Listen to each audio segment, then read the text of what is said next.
Imagine a world where humans were bound to the earth, where flight belonged only to the birds and the dream of soaring through the skies was considered impossible, even laughable. Now imagine two small-town brothers, sons of a farmer's household, staring up at the clouds, refusing to accept the limits that chained mankind to the ground. Their neighbors called them foolish.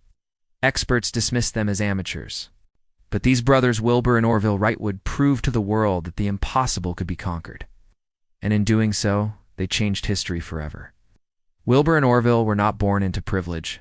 Their father was a bishop, and their mother came from a family of farmers in Ohio. Life was simple, modest, and often demanding. Yet inside their small, ordinary home, the brothers nurtured an imagination far larger than the world around them. As boys, they were curious about everything. One day, their father brought home a small toy, no bigger than the palm of a hand. It was a wooden helicopter powered by rubber bands.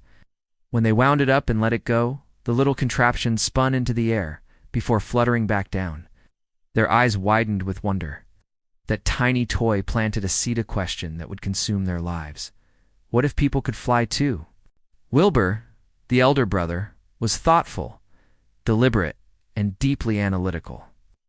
Orville, on the other hand, was spirited, adventurous, and bold. Together, they were a perfect balance, dreamers with discipline, visionaries with grit. But society had already made up its mind. Human flight, they were told, was fantasy. If God wanted man to fly, he would have given him wings, people said. Still, the Wright brothers weren't convinced. Their path was anything but easy. They didn't have wealth, university degrees, or powerful connections. Instead, they ran a humble bicycle shop in Dayton, Ohio, while others built businesses to grow rich. The Wright brothers used theirs to fund experiments that often ended in failure.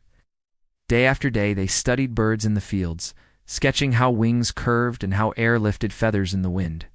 They built wooden gliders only to see them crash nose first into the sand. They scraped their knees, bruised their bodies, and felt the sting of humiliation when neighbors mocked them. At the time, brilliant engineers and scholars across Europe were also chasing the dream of flight. Men with more money, more resources, and academic prestige. Compared to them, the Wright brothers looked like amateurs to bicycle mechanics trying to outsmart the best minds in the world. One evening, after yet another failed trial, Orville slumped against the wreckage of a broken glider. His hands were blistered, his face streaked with sweat and sand. "Maybe they're right, Wilbur," he muttered. "Maybe this is impossible." Wilbur looked at his brother, silent for a moment. Then he whispered, "Orville, do you know what's worse than failing?" Orville shook his head. "Never trying at all. That's the only real failure." But doubt was relentless. Rejections piled up. Newspapers mocked them. Scientists dismissed their ideas as childish. The dream seemed to drift further away with every broken wing and shattered attempt. In 1900, determined not to give up, the brothers traveled to Kitty Hawk, North Carolina remote. Wind-swept land with long stretches of sand dunes. There, the winds were strong, the ground soft, and the sky endless. It was in those lonely dunes that their lives began to change. They discovered that their calculations based on existing aeronautical data were wrong. The numbers published by so-called experts didn't work in practice. If they wanted to succeed, they would have to create their own science. So they built a homemade wind tunnel, a wooden box with a fan to test hundreds of miniature wings. For 2 years, they experimented tirelessly, recording results, discarding errors, and starting over. Each failure no longer felt like defeat was a lesson, a step forward. Wilbur once said, "It is possible to fly without motors, but not without knowledge." That realization became their turning point. If no one else could provide the answers, they would find them themselves. For 3 years, the brothers lived like exiles on the dunes of Kitty Hawk, braving storms, mosquitoes, and blistering sun. Locals thought they were eccentric madmen chasing a fantasy. But the brothers were undeterred. They worked side by side, often in silence, sometimes in heated debate, but always united by an unshakable belief. They built glider after glider, larger, stronger, more precise. Each flight carried them a few feet further, a few seconds longer. The world laughed. But progress whispered through every gust of wind that lifted their wings. By 1903, They were ready for their boldest attempt, a powered machine.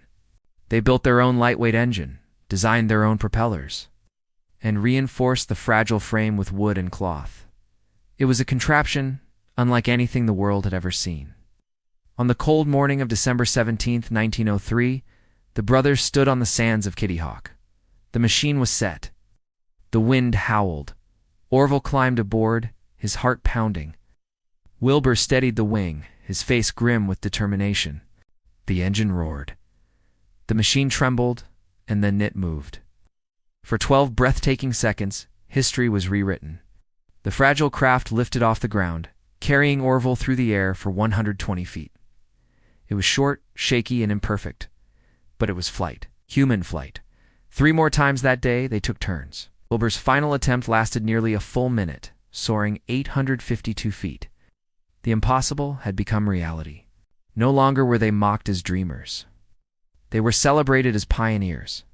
From the sands of Kitty Hawk, they had opened the skies to humanity. The Wright brothers' triumph wasn't just about building a flying machine. It was about proving that persistence, patience, and belief could overcome every doubt, every failure, every rejection. The story of the Wright brothers is not merely about 2 men who conquered the skies. It is about the power of never giving up. They were ordinary sons of a modest family, armed not with privilege, but with passion. They failed more times than most people would dare to try, but they understood a truth that every dreamer must learn. Failure is not the end, it is the beginning. Every great achievement in life was once called impossible, but impossibility lives only in the minds of those who quit. If you have a dream, protect it. If the world laughs, let them laugh. Because the same world that mocks today will applaud tomorrow if you refuse to give up. Thank you for watching this story of courage, resilience, and the relentless pursuit of the impossible. If the Wright brothers' journey inspired you, then remember, your dream too is within reach. No matter how impossible it may seem, never give up, never stop believing, never let failure define you. If this story moved you, please like, share, and subscribe so we can continue bringing you more stories of inspiration and hope. Together, let's keep reaching for the skies.